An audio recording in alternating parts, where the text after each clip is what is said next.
Economia, com Juliana. Juliana Rosa, espero que você tenha tido um bom final de semana.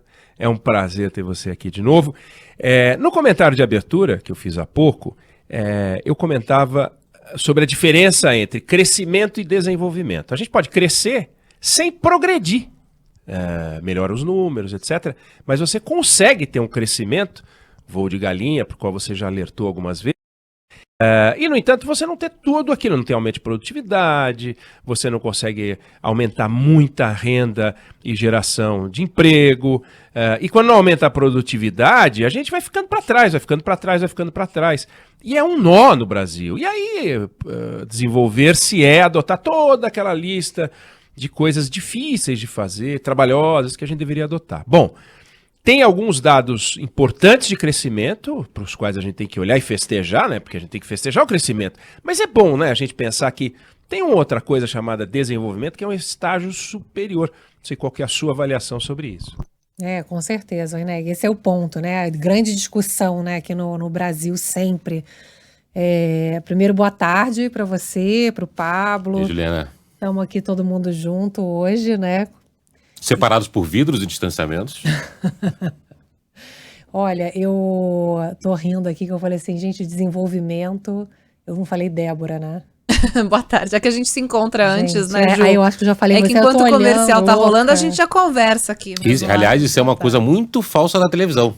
Porque, né, a gente vai dividir o estúdio, por exemplo. Eu já cumprimentei a Débora ali umas 2 horas antes do jornal. Você fala, oi, aí entra no ar, e aí, Débora, tudo bom? Olhando pra Débora, tipo, eu não vou cumprimentá-la porque eu já falei. Tô me acostumando, viu, Eneg? Porque rádio, né?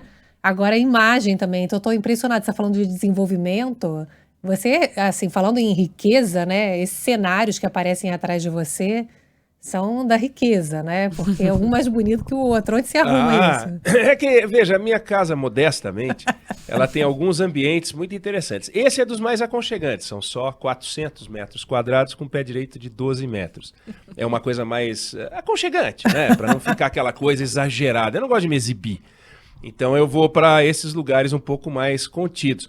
Outro dia, aliás, semana passada, a Débora acho que não estava aí. Sexta-feira, estava a Carla, eu estava transmitindo do Salão dos Espelhos que eu tenho na minha casa, que parece o de Versalhes, não é igual. Então é isso aí, isso aqui é desenvolvimento, é progresso. Quisera eu ter essa grana para viver nestes cenários virtuais diante dos quais eu apareço. Não, muito chique, né? Pois é, quem não quer, né, desenvolvimento. Agora, para a gente crescer para valer e ter esse cenário chique aí como os seus, a gente precisa crescer com mais força, né, Oineg? Que é o que você falou, né? A gente tem previsão de crescimento que foi divulgada hoje pelo Banco a previsão para o PIB está em 5,26%, melhorou bastante em relação às previsões iniciais, que estavam na casa aí dos 3,5%, a gente caiu 4,1% no ano passado e vamos crescer então mais esse ano. Só que aí é aquela discussão, né? No ano que vem a gente volta a crescer na casa dos 2%. E para a gente poder crescer para valer e ter esse cenário bonito aí da sua casa, a gente tem que ter um crescimento robusto durante vários anos seguidos. Só que a gente... o que a Solange Surur, que é economista-chefe do Credit Suisse, estava me explicando numa entrevista lá no Band News TV, é que é normal que depois de uma queda abrupta, de uma ruptura como a gente teve, a gente tem um crescimento forte de recuperação. Mas aí a discussão é essa que você coloca, né? A gente dá aquele salto, depois volta aquele rame-rame. E a preocupação é essa, como é que a gente sustenta. A gente tem aqui hoje o mercado financeiro continuando aqui de olho na discussão do imposto de renda, reforma tributária, que é uma questão que a gente tem falado muito, né? Uma reforma tributária para valer poderia simplificar muito, né? Você que está ouvindo a gente sabe que se ajudar... Aquela proposta que estava no Congresso era pegar 5 impostos, a da Câmara, né? A do Senado era um pouco mais. Mas se você pegar 5 impostos e transformar com uma mesma regra, né, a mesma alíquota, já facilita pra caramba. Então, a gente tinha uma proposta no Congresso que era considerada muito positiva, tinha uma costura sendo feita e uma possibilidade de impulsionar fortemente o crescimento econômico. Só de simplificar, não é baixar a carga tributária, não. Só de simplificar, você já diminui muito. Você sabe que tem nunca mais esqueço de uma história que eu fiquei chocada, assim, do Walmart.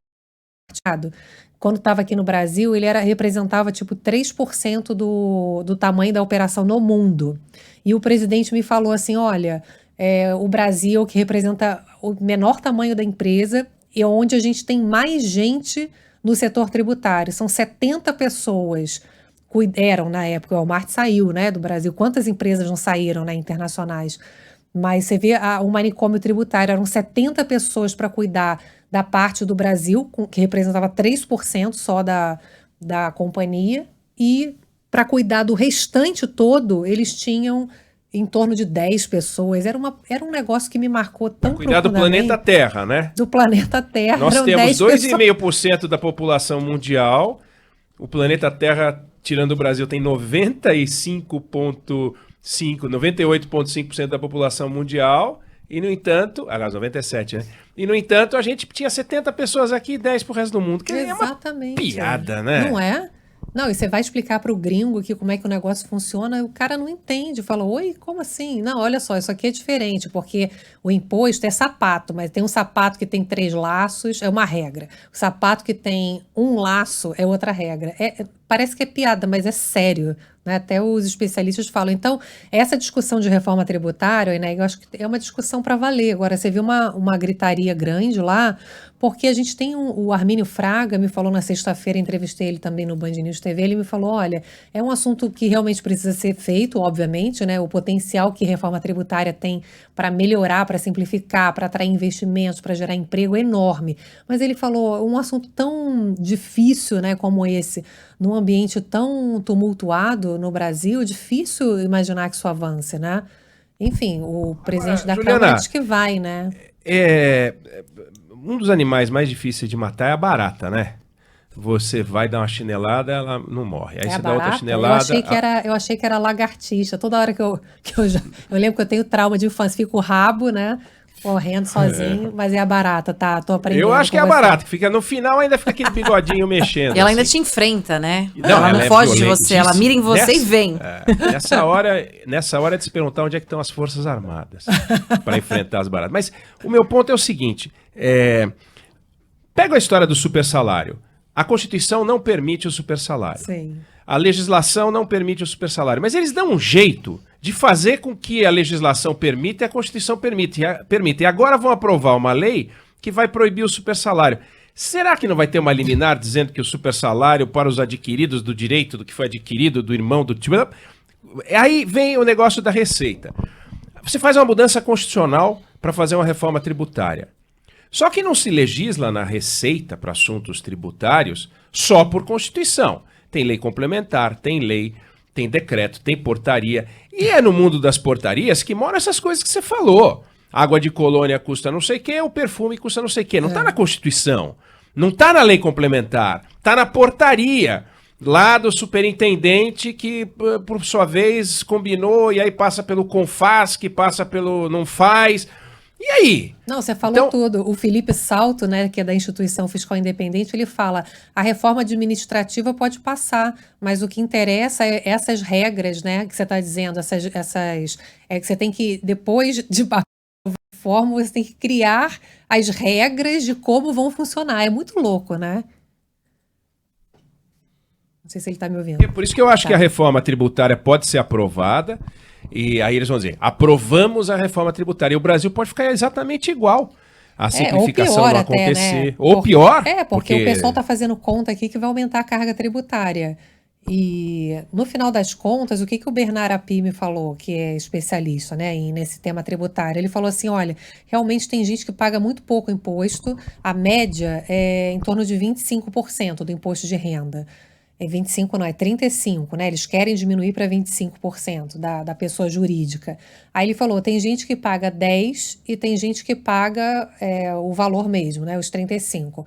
Aí a galera que já paga muito, pagaria mais acima da média dos países, né, das 20 maiores economias do mundo, né, que é medida pela OCDE, que é em torno de 41, e a gente ficaria um pouquinho acima disso.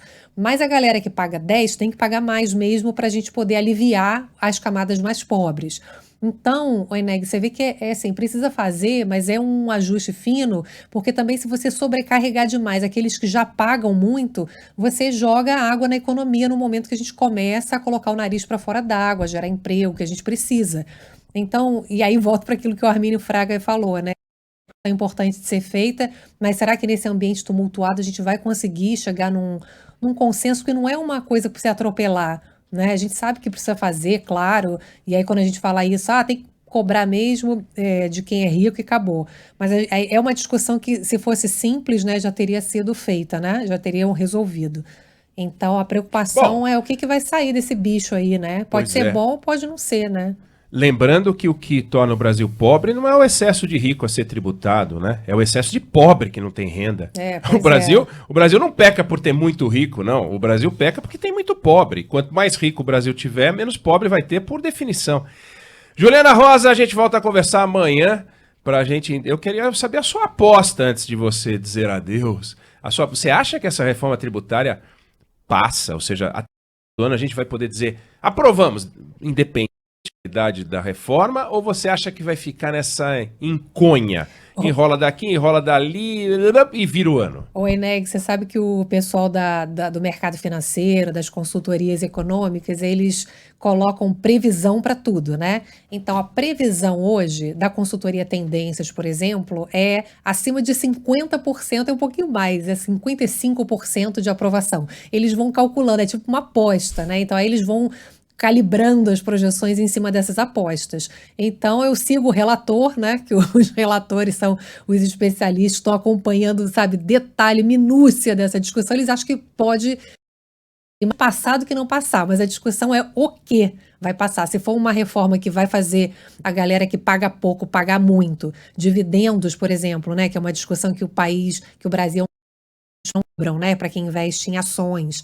Então, se conseguirem fazer um equilíbrio de modo a não prejudicar também a economia, atrapalhar o crescimento, a geração de emprego, que é o que a gente precisa, principalmente para os mais pobres, beleza. Agora, a preocupação é que no Brasil, né, Eneg, a gente sabe que a promessa é sempre fazer um ajuste neutro, não aumentar a carga tributária, e no fundo, todo o Congresso, todo o governo quer que sobre um dinheirinho para quê? Para gastar mais, mas não com os mais pobres, né? Com eles próprios. Não, é porque eles se consideram os mais pobres. Coitados, né? Eu quero ficar mais rico. Mas é isso então. Juliana Rosa, amanhã a gente volta a falar.